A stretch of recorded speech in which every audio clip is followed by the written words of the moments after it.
Hello students, welcome to expert की पाठशाला। आज हम पढ़ने वाले हैं केमिकल प्रॉपर्टीज ऑफ मेटल, जहां पे हम पढ़ने वाले हैं reaction of metal with oxygen, reaction of metal with water, reaction of metal with acids and reaction of metal with metal salts. तो चलिए बिना देरी से शुरू करते हैं।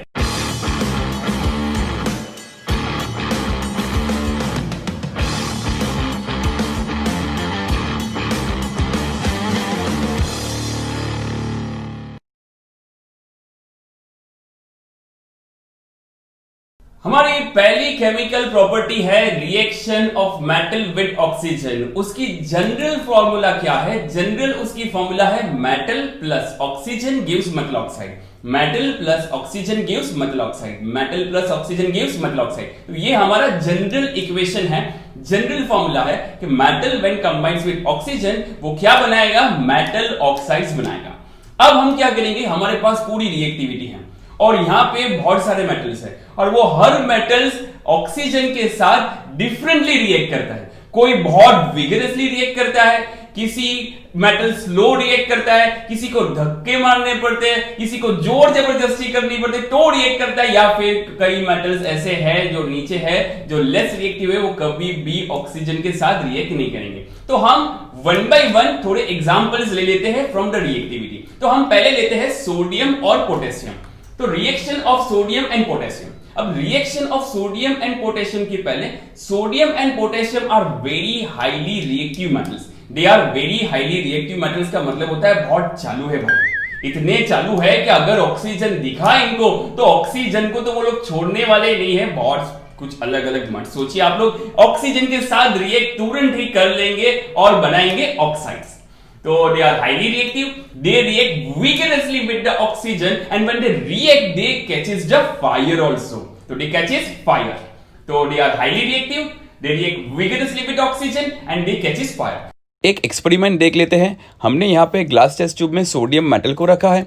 सोडियम मेटल को ऑक्सीजन दिया गया है और जैसे ही ऑक्सीजन मिलेगा तो सोडियम मेटल बूम करके विगरसली रिएक्ट करेगा। एक्सोथर्मिक रिएक्शन है और इतनी हीट एनर्जी होगी यहाँ पे कि वो ग्लास टेस्ट ट्यूब को भी मेल्ट कर लेगा। अब इक्वेशन देख लेते हैं। एक बार सोडियम को कंबाइन करेंगे ऑक्सीजन के साथ और मेटल ऑक्साइड्स बनना चाहिए। तो देख लेते हैं। तो पहले हम यहाँ पे लिखते हैं sodium Na combines with oxygen, oxygen के साथ कंबाइन करेंगे तो क्या बनेगा? अब NaO बनेगा कि Na2O बनेगा?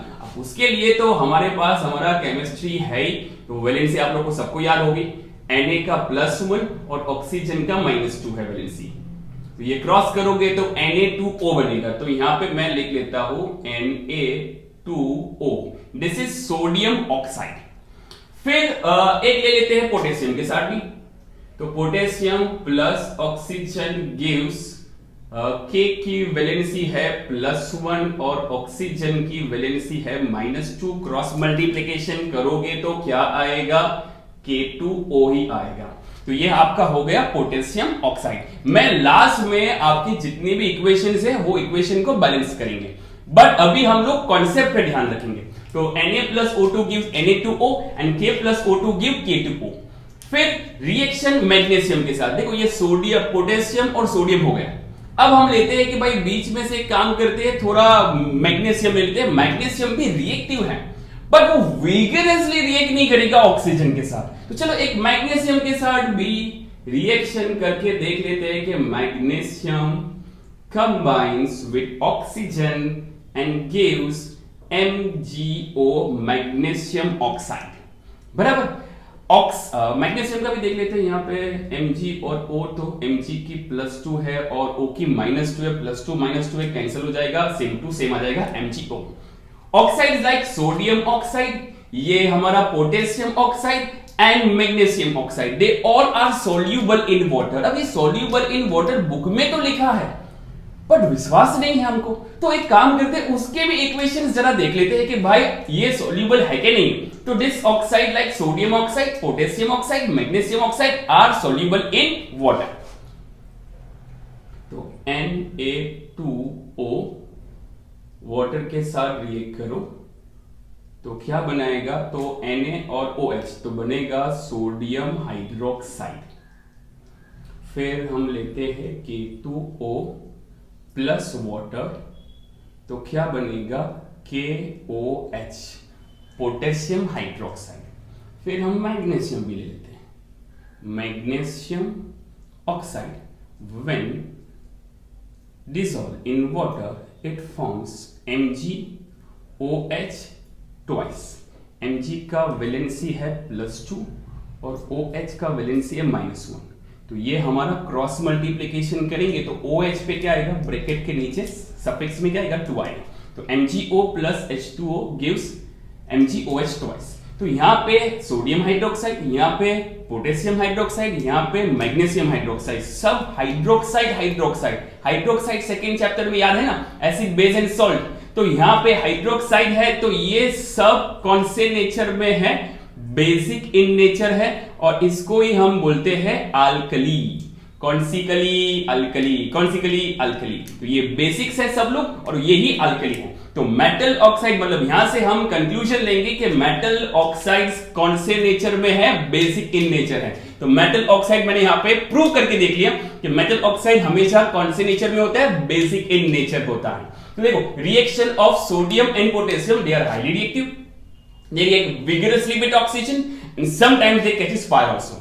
फिर उसके दो इक्वेशन, फिर रिएक्शन ऑफ मैग्नीशियम देख लो, तो magnesium combines with oxygen and form magnesium oxide, and ये जो ऑक्साइड्स बने, sodium oxide, potassium oxide, magnesium oxide, they all are soluble in water. अब वो चीज मैंने नीचे दिखाई है इक्वेशन के थ्रू से, and this shows that, this conclude that कि यहां पे सोडियम हाइड्रोक्साइड है, पोटेशियम हाइड्रोक्साइड है, मैग्नीशियम हाइड्रोक्साइड है, और ये हाइड्रोक्साइड बता रहा है हमको, चिल्ला चिल्ला के बता रहा है कि metal oxides are basic in nature. Metal oxide कौन से नेचर में है, बेसिक इन नेचर। चलो, तो यहां पे सोडियम हो गया, पोटेशियम हो गया, मैग्नीशियम हो गया। अब एक काम करते हैं, थोड़ा एल्यूमिनियम और जिंक भी ले लेते हैं। और एल्यूमिनियम जिंक का क्या होता है कि ये बहुत स्लो रिएक्ट करता है। तो reaction of aluminium and zinc, तो एल्यूमिनियम लेते हैं हम पहले इक्वेशन में, कंबाइन करेंगे ऑक्सीजन के साथ, और क्या बनाएगा वो तो हमको वैलेंसी बताएगी। वैलेंसी क्या बता रही है, एल्यूमिनियम और ऑक्सीजन। तो एल्यूमिनियम का +3 है, ऑक्सीजन का -2 है, क्रॉस मल्टीप्लिकेशन करोगे तो Al2O3 आएगा, तो Al2O3 एल्यूमिनियम ऑक्साइड। जिंक देख लेते हैं, जिंक प्लस ऑक्सीजन क्या बनाता है, जिंक का वैलेंसी है +2 और ऑक्सीजन का वैलेंसी है -2, प्लस -2 कैंसिल, तो सेम टू सेम लिख लेंगे, ZnO। तो zinc plus oxygen gives ZnO। अब ये जो ऑक्साइड्स बने ना, Al2O3 एंड ZnO, ये प्रोटेक्टिव लेयर फॉर्म करेंगे आजू बाजू, एल्यूमिनियम के आजू बाजू और जिंक के आजू बाजू, and which give resistance to further corrosion. तो वो कोरोजन ना हो सके, इसलिए ये जो है वो क्या करते हैं, प्रोटेक्टिव लेयर फॉर्म कर लेते हैं। इसलिए क्या होता है कि एल्यूमिनियम और जिंक थोड़ा स्लोली, थोड़ी देर के बाद रिएक्ट करता है विद द ऑक्सीजन। अब एक बहुत अच्छा क्वेश्चन है, that is amphoteric oxide. Amphoteric का मतलब क्या है, एम्फोटेरिक मतलब डबल ढोलकी। आप लोग के फ्रेंड्स में भी ऐसे डबल ढोलकी होंगे, जब आपके साथ है तो आपकी तारीफ करते हैं, जब उनके साथ होता है तो वो उनकी तारीफ करता है, मतलब दोनों जगह पे वो अपनी अपनी ढोलक बजाता है, तो that is known as amphoteric.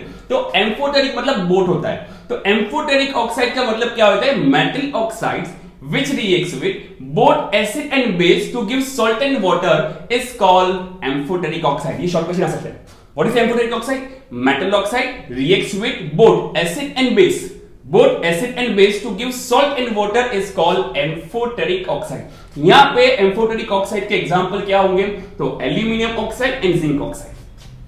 Metal oxides which reacts with both acid and base to give salt and water are called amphoteric oxide। Metal oxide which reacts with both acid and base to give salt and water are called amphoteric oxide। Example क्या है, तो यही है हमारे example, amphoteric मतलब which shows both the characteristics। कभी कभी ये एसिड भी हो जाते हैं, कभी कभी बेस भी हो जाते हैं। कैसे, तो बताओ आप लोग को इक्वेशन से।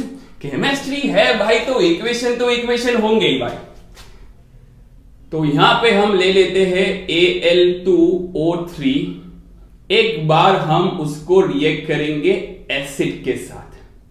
यहां पे ये मेरा एसिड के साथ। अब जब एसिड के साथ रिएक्ट करोगे राइट, तो ये बनाएगा AlCl3 प्लस H2O, मतलब सॉल्ट एंड वाटर। वो याद है ना, न्यूट्रलाइजेशन रिएक्शन है ये वाला। तो यहां पे HCl एसिड है, तो ये क्या बिहेव कर रहा है कि मैं बेस हूं, Al2O3 हो जाता है कि मैं बेस हूं राइट। तो यहां पे बेस बता रहा है Al2O3। अब नीचे की इक्वेशन में देखिए, यहां पे मैं ले लेता हूं NaOH। अब NaOH क्या है, हमारा बेस है, तो ये Al2O3 क्या करेगा, behave as a acid and gives NaAlO2 sodium aluminate plus water। तो यहां पे ये एसिड तरीके बिहेव करता है और यहां पे वो बेस की तरह बिहेव करता है, मतलब metal oxide which reacts with both acid and base and gives salt and water is called amphoteric oxides। अब देख लेते हैं रिएक्शन ऑफ कॉपर। कॉपर को जबरदस्ती रिएक्शन करवाना पड़ता है, ऐसे रिएक्ट नहीं करता है। और यहां से एक शॉर्ट क्वेश्चन आता है, वो शॉर्ट क्वेश्चन हम डिस्कस कर लेंगे विद इक्वेशन। तो copper when reacts with oxygen, तो वो ऐसे तो रिएक्ट नहीं करेगा, तो वो कैसे रिएक्ट करेगा, तो भाई वो रिएक्ट करेगा जब copper is heated in presence of oxygen, तभी वो रिएक्ट करेगा। तो copper when heated in presence of oxygen it forms copper oxide, and this copper oxide कौन से कलर में है, ब्लैक कलर में है। तो ऐसा क्वेश्चन आता है कि when copper is heated in presence of oxygen it forms black colour substance, and identify what is that black colour substance. Black colour substance is copper oxide, CuO। अब last ये भी हो गया हमारा। अब आएगा नीचे के लेस रिएक्टिव में है मर्क्यूरी है, मेरे पास सिल्वर है, गोल्ड है। तो भाई AgAuPt Hg does not react with the oxygen, तो ये कभी ऑक्सीजन के साथ रिएक्ट नहीं करेगी। तो हमारा प्रॉपर्टी था कि मेटल रिएक्ट्स विद ऑक्सीजन, क्या बनाएगा, मेटल ऑक्साइड बनाएगा। हमारा सेकेंड केमिकल प्रॉपर्टी है reaction of metal with water. General formula, general equation क्या है, metal reacts with water and forms metal hydroxide and H2। Metal reacts with water and forms metal hydroxide and H2 gas is release. यहां पे हमको तीन reactions देखने, एक cold water में देखना है, एक हॉट वाटर में देखना है और एक स्टीम में देखना है। यहाँ पे ये जो मेटल्स है, यहाँ पे जितने डिफरेंट मेटल्स है, ये मेटल्स के नखरे बहुत ज्यादा है। हमारे और आपके इतने नखरे नहीं होते। ऊपर के जो मेटल्स है जो हाईली रिएक्टिव है, वो बोलते हैं कि भाई हम तो ठंडे पानी से ही नहाएंगे, ठंडे पानी से कोई। यहाँ पे जो बीच में जो मैग्नीशियम है, वो मैग्नीशियम बोलता है मैं तो गर्म पानी से ही नहाऊंगा। और ये एल्यूमिनियम और जिंक ऐसा बता रहे हैं कि भाई मैं तो स्टीम से नहाऊंगा। अरे भाई कोई स्टीम से कोई नहाता है? तो ये एल्यूमिनियम और जिंक के ऐसे भी, ऑक्सीजन में भी इनके बहुत नखरे थे और एम्फोटेरिक ऑक्साइड, ये डबल जोड़ की है यार। चलो स्टार्ट करते हैं रिएक्शन। नहाने का मतलब यहाँ पे रिएक्शन है। तो कोल्ड वाटर से हम लोग रिएक्शन करेंगे, किसका, सोडियम और पोटेशियम का। तो सोडियम के reacts with the water, water मतलब H2O, और लिखेंगे यहाँ पे कोल्ड, और बनाएगा sodium hydroxide plus H2 is release. Sodium hydroxide, potassium hydroxide, sorry, तो पोटेशियम का +1 है, हाइड्रोक्साइड का -1 है, क्रॉस करोगे तो बैलेंस करके KOH आएगा। फिर हम लेंगे Na plus H2O cold water में, तो बनाएगा NaOH प्लस H2। सही है, यहां पे Na का भी देख लो, Na +1 है और OH -1 है, वैलेंसी दोनों की सेम है, क्रॉस करोगे तो कैंसिल होके क्या आएगा, सेम टू सेम आएगा। तो ये हो गया पोटेशियम हाइड्रोक्साइड, ये आपका हो गया सोडियम हाइड्रोक्साइड।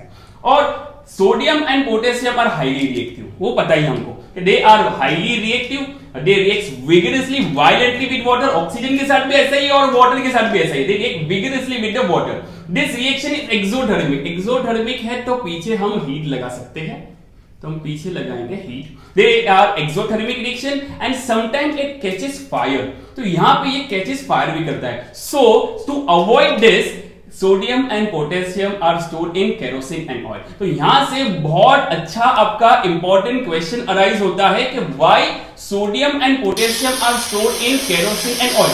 उसके लिए आपको 4 मेन पॉइंट लिखने, पहले तो लिख लो कि sodium and potassium are highly reactive, दूसरा है they react vigorously with water and oxygen, तीसरा है दे फॉर्म एक्सोथर्मिक रिएक्शन, मतलब they create exothermic reaction and they catches fire, बराबर। तो in order to avoid this, sodium and potassium are stored in kerosene and oil। तो sodium और potassium को हवा में भी स्टोर नहीं करना है और पानी में भी स्टोर नहीं करना है। तो अगर स्टोर करोगे तो क्या होगा, ऐसे ऐसे रिएक्शन हो गए, ऐसे ऐसे छेद हो जाएंगे कि हवा कहां से लू और हवा निकालू कहां से, मजाक कर रहा हूं। तो भाई रिएक्शन बहुत सब हो जाएंगे। To avoid this, sodium and potassium are stored in kerosene and oil. तो ये आपका हो गया कोल्ड वाटर, ठंडे पानी से नहाना चाहिए। तो सोडियम और पोटेशियम को ठंडे पानी से नहाना चाहिए, मतलब रिएक्शन करना चाहिए। तो कोल्ड वाटर के साथ रिएक्शन हो गया। अब हम हॉट वाटर के साथ मैग्नीशियम का रिएक्शन कर लेते हैं। तो मैग्नीशियम रिएक्ट्स और कंबाइन विद वाटर, बट वो वाटर में यहां पे लिखेंगे hot and form magnesium hydroxide and releases H2। तो मैग्नीशियम और हाइड्रोक्साइड का ये -1 है और मैग्नीशियम का वैलेंसी +2 है। +2 है तो क्रॉस करोगे तो MgOH के पास ट्वाइस आ जाएगा, Mg के पास 1 रहेगा। तो Mg plus H2 gives MgOH twice plus H2, बराबर। तो ये आपका हो गया हॉट वाटर। तो मतलब मैग्नीशियम ठंडे पानी से नहीं नहाएगा, वो गर्म पानी से नहाएगा। और ये बदमाश लोग कौन, एल्यूमिनियम एंड जिंक। तो एल्यूमिनियम और जिंक का क्या चक्कर है कि ये लोग ना हॉट वाटर के साथ रिएक्ट करते हैं ना कोल्ड वाटर के साथ रिएक्ट करते हैं, ये तो स्टीम में नहाते हैं भाई, स्टीम के साथ रिएक्ट करेंगे। तो यहां पे हम लिखेंगे पहले एल्यूमिनियम, वाटर, वाटर में अगर मैं यहां पे गैसेस कर लेता हूं तो समझ लो स्टीम है, स्टीम और बनाएगा Al2O3 plus H2। यहां पे मैं बैलेंसिंग के पीछे ध्यान नहीं दे रहा हूं, मैं स्केलेटल इक्वेशंस लिख रहा हूं क्योंकि हम लोग कॉन्सेप्ट पे ध्यान रखेंगे, बैलेंसिंग को बाद में आप लोग कर सकते हो और आप लोग को आता ही है। तो एल्यूमिनियम क्या बनाएगा, एल्यूमिनियम ऑक्साइड बनाएगा और जिंक क्या करेगा, जिंक रिएक्ट करके स्टीम में बनाएगा ZnO plus H2। बोलो समझ में आया।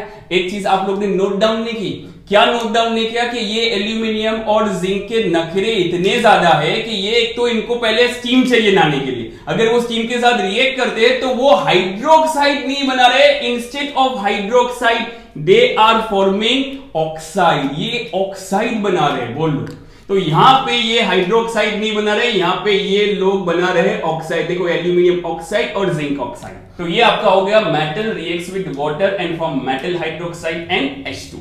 बैलेंसिंग आप लोग देख लेना, क्लियर है। चलिए अब नेक्स्ट प्रॉपर्टी ले लेते।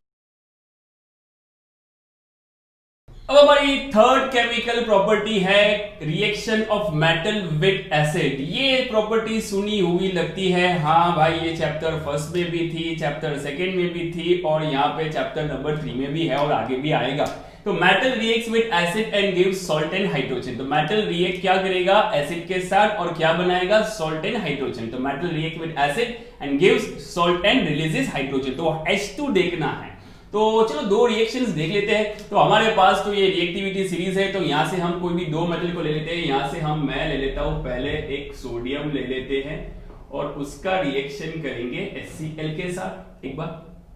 तो बनाएगा NaCl plus H2 gas is release. Balancing valency नहीं, बैलेंस नहीं है तो H2 है तो यहाँ पे 2 लगा लेता हूं, 2Cl है तो यहाँ पे 2 और यहाँ पे आगे भी 2। तो ये आपका बैलेंसिंग के साथ हो गया। दूसरा ले लेते हैं दैट इज Zn ले लेते हैं। Zn प्लस एक बार H2SO4 एसिड के साथ रिएक्ट कर लेते हैं तो एकदम simple ZnSO4 plus H2 is release. तो ये आपके दो। चलिए एक एक्सपेरिमेंट देख लेते हैं जहाँ पे जिंक ग्रेन्यूल्स, हाइड्रोक्लोरिक एसिड एक बीकर में, सल्फ्यूरिक एसिड दूसरे बीकर में और मैस्टिक। फिर जिंक को हाइड्रोक्लोरिक एसिड के साथ और सल्फ्यूरिक एसिड के साथ रिएक्ट किया जा रहा है।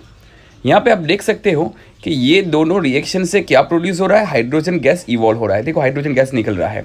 अब ये हाइड्रोजन गैस को आपको चेक करना है कि वो इवॉल्व हुआ है कि नहीं। तो वो लाइटेड मैस्टिक को नज़दीक लेके आओगे तो it will burn with a popping sound, पप पप पप करके ऐसे। हो गए, एक मैंने सोडियम के साथ ले लिया, एक मैंने जिंक के साथ लिया, एक बार मैंने HCl रिएक्शन में लिया और एक बार मैंने H2SO4 लिया, मतलब सल्फ्यूरिक एसिड और हाइड्रोक्लोरिक एसिड हो गए। अब यहाँ पे एक्सेप्शन क्या है, ये एक्सेप्शन की बहुत बगेशमारी है। एक्सेप्शन क्या है यहाँ पे कि भाई metal when metal reacts with HNO3 तो H2 gas is not evolve, मतलब metal do not react with HNO3 क्योंकि H2 gas evolve नहीं होता है। पर क्यों नहीं होता है वो भी तो बताओ। तो HNO3 क्या है, स्ट्रॉन्ग ऑक्सीडाइजिंग एजेंट है। ऑक्सीडाइजिंग एजेंट का मतलब दूसरों को ऑक्सीडाइज करे खुद रिड्यूस हो जाए, दूसरों को ऑक्सीडाइज करे खुद रिड्यूस हो जाए, मतलब दूसरों को ऑक्सीजन देगा और खुद में से एक ऑक्सीजन कम कर लेगा। तो HNO3 is a strong oxidising agent. तो जो H2 उसके पास जो HNO3 में ऑक्सीजन है वो NO2 हो जाएगा और ये H2 ऑक्सीडाइजेस टू H2O, तो H2 क्या बन जाएगा, H2O बन जाएगा। तो मेटल HNO3 के साथ रिएक्ट नहीं करेगा, ये एक्सेप्शन है क्योंकि H2 gas is not evolve and instead of H2 H2O is produce. Why, because के HNO3 is a strong oxidising agent. वो खुद क्या करेगा, वो खुद रिड्यूस होगा और दूसरे को ऑक्सीडाइज करेगा, ऑक्सीजन देगा और बन जाएगा H2O, मतलब H2 की जगह पे H2 और उसका जो NO3 है उसमें से एक ऑक्सीजन कम होकर NO2 बन जाएगा। क्लियर है। अब एक्सेप्शन के अंदर मेरे पास और एक एक्सेप्शन है। क्या बात सर जी, एक्सेप्शन के अंदर भी एक्सेप्शन? तो हाँ भाई, मेरे पास और एक एक्सेप्शन ये है कि सभी metal do not react with HNO3 but हमारे पास दो मेटल है, ये दो जन रूल ब्रेकर है, Mg और Ml, मैग्नीशियम एंड मैंगनीज। तो मैग्नीशियम एंड मैंगनीज बनने ये दोनों जो मेटल्स है वो दो मेटल्स क्या है, रूल ब्रेकर है, दे रिएक्ट विद HNO3। तो मतलब ये रिएक्शन कर सकते हैं किसके साथ, HNO3 के साथ। अगर रिएक्शन देखना है तो रिएक्शन भी देख लेते हैं। Mg plus HNO3 gives MgNO3 twice और रिलीज करेगा H2, बैलेंसिंग आपका काम है। तो मैग्नीशियम एंड मैंगनीज जो है वो रिएक्ट कर सकता है HNO3, याद रखना है। यहां पे मेरे दिमाग में एक क्वेश्चन अराइज हुआ कि why copper do not react with the acid and why magnesium react with the acid. अब मैग्नीशियम क्यों रिएक्ट करता है एसिड के साथ, बिकॉज मैग्नीशियम एक तो पहले रिएक्टिव है, वो अबव हाइड्रोजन है, रिएक्टिविटी सीरीज में हाइड्रोजन के ऊपर है, so it can displace hydrogen from acids. तो एसिड्स में से हाइड्रोजन निकाल सकता है क्योंकि मैग्नीशियम हाइड्रोजन से ज्यादा रिएक्टिव है, ये ऊपर है, बराबर, और it can displace hydrogen from the acid, so magnesium can react with the acid. जबकि कॉपर क्यों रिएक्ट नहीं करता है कि भाई कॉपर एक तो पहले लेस रिएक्टिव है, वो बिलो हाइड्रोजन है, इन रिएक्टिविटी सीरीज में देखो हाइड्रोजन के नीचे है, so it does not evolve hydrogen when they react with the acids। तो कॉपर इसलिए, मतलब कॉपर नहीं, कॉपर है, मर्क्यूरी है, गोल्ड है, सिल्वर, ये सभी रिएक्ट नहीं करेंगे एसिड के साथ। मतलब अगर आप गोल्ड और एसिड को रिएक्ट करोगे तो कोई रिएक्शन नहीं होना, इसलिए तो गोल्ड इज प्रेशियस कि वो एसिड के साथ भी रिएक्ट नहीं करता है। क्लियर? अब ये एक्वारिजिया टॉपिक कहां से टपक पड़ा बीच में, चलो तो भाई एक्वारिजिया पढ़ लेते हैं। एक्वारिजिया क्या होता है, हम एक्वारिजिया को प्यार से बोलते हैं रॉयल वाटर। रॉयल वाटर का मतलब होता है शुद्ध पानी से भी ऊपर का पानी। नहीं, ऐसा कुछ नहीं है। Aqua regia is a mixture of concentrated HCl and concentrated HNO3, concentrated hydrochloric acid and concentrated HNO3 that is nitric acid in ratio 3:1। 3:1 मतलब 3 पार्ट्स होने चाहिए HCl के और 1 पार्ट होना चाहिए HNO3 का। एंड प्रॉपर्टीज क्या है इसकी, प्रॉपर्टी है इट इज वेरी कोरोसिव, दूसरा इट इज फ्यूमिंग, उड़ता है, ये कोरोसिव है, फ्यूमिंग है, and it can dissolve even gold and platinum. देखो हमने पढ़ा था कि गोल्ड और platinum do not react with oxygen, do not react with water and they do not react with acid. मतलब अगर आप HCl में डालोगे गोल्ड को तो कुछ नहीं होगा, आप गोल्ड को HNO3 में डालोगे तो कुछ नहीं होगा, बट अगर 3:1 मिक्सचर लेके एक्वारिजिया बनाओगे ना, उसमें गोल्ड डालोगे तो गोल्ड भी पिघल जाएगा। तो ये है हमारा जादुई मैजिकल एक्वारिजिया। चलिए अब हमारा लास्ट केमिकल प्रॉपर्टी है reaction of metal with metal salts. तो metal A react with metal salt B, मतलब यहां पे मेटल ए है और यहां पे मेटल बी है, तो metal A is more reactive than metal B, तो मेटल ए क्या करेगा, मेटल बी को डिस्प्लेस कर लेगा फ्रॉम इट्स कंपाउंड। तो मेटल ए मेटल बी को हटाएगा और उसकी जगह पे आ जाएगा, तो मेटल सॉल्ट बनेगा ए के साथ और मेटल बी अकेला हो जाएगा। तो एक एग्जांपल से देख लेते हैं। तो मैं यहां पे ले लेता हूं, that is copper sulphate solution, and when ion nail is place in CuSO4, तो आयन इज, यहां पे देखो ये रिएक्टिविटी सीरीज में देखो, रिएक्टिविटी सीरीज में Fe ऊपर है और कॉपर नीचे है। हमेशा याद रखो कि ऊपर वाला नीचे वाले को डिस्प्लेस कर सकता है, नीचे वाला ऊपर वाले को डिस्प्लेस नहीं कर सकता है। मतलब सिंपल है, ऊपर वाला ही नीचे वाले को डिस्प्लेस करेगा कि नीचे वाला ऊपर वाले को डिस्प्लेस कर सकता है? तो ऊपर वाला नीचे वाले को डिस्प्लेस कर सकता है, बट नीचे वाला ऊपर वाले को डिस्प्लेस नहीं कर सकता, हटा नहीं सकता है। तो Fe plus CuSO4, तो Fe is more reactive than copper, तो मतलब more reactive metal Fe displaces the less reactive metal that is copper from its compound। तो Fe आ जाएगा कॉपर की जगह पे और हो जाएगा FeSO4 और Cu हमारा अकेला हो जाएगा। तो Fe plus CuSO4 give FeSO4 plus Cu। चलिए एक एक्सपेरिमेंट परफॉर्म करके देख लेते हैं, जिसमें मैंने 5 बीकर्स लिए है, उसके नाम दे दिए A, B, C, D और E। और जो पहले 2 बीकर्स है उसमें मैंने कॉपर सल्फेट सॉल्यूशन लिया है, और जो A वाला बीकर है उसमें मैंने ऐड किया है जिंक ग्रेन्यूल्स, और जो B वाला बीकर है उसमें मैंने ऐड किया है आयन फिलिंग्स, और जो हमारा C और E है उसमें मैंने ले लिया है सॉल्यूशन जिंक सल्फेट, और जो C वाला है उसमें मैंने ऐड किया है कॉपर टर्निंग्स, और जो E वाला है उसमें मैंने ऐड किया है आयन फिलिंग्स, और जो बीच में D है उसमें मैंने ले लिया है सॉल्यूशन FeSO4 फेरस सल्फेट, और उसमें मैंने ऐड किया है कॉपर टर्निंग्स। अब आप देखोगे ऑब्जर्वेशन क्या है कि जो फर्स्ट बीकर है उसका कलर चेंज हो गया। क्यों कलर चेंज हो गया? क्योंकि zinc is more reactive than copper. जबकि अगर आप बी को देखोगे तो बी के अंदर कलर चेंजेस टू ग्रीन, क्योंकि यहाँ पे B Fe is more reactive than the copper, जबकि C, D और E के अंदर कोई कलर चेंज नहीं होगा क्योंकि यहाँ पे कोई डिस्प्लेसमेंट नहीं होगा। तो क्या ये क्वेश्चन हो सकता है यहाँ पे, क्या कॉपर रिएक्ट विद FeSO4? अगर कॉपर को हम रिएक्ट करें FeSO4 तो ये रिएक्शन पॉसिबल है? तो नो। क्यों no? Because copper is less reactive compare to the ion. Clear है? तो ये आपकी प्रॉपर्टी हो गई reaction of metal with metal salts, जहां पे metal A combines with metal salt B, तो हो जाएगा मेटल सॉल्ट A के साथ और मेटल B अकेला हो जाएगा। यहां पे आपका केमिकल प्रॉपर्टीज ऑफ मेटल खत्म। फिर मिलेंगे चलते चलते, दुआओं में याद रखना। Your favourite sir Kadir sir signing off, class dismiss.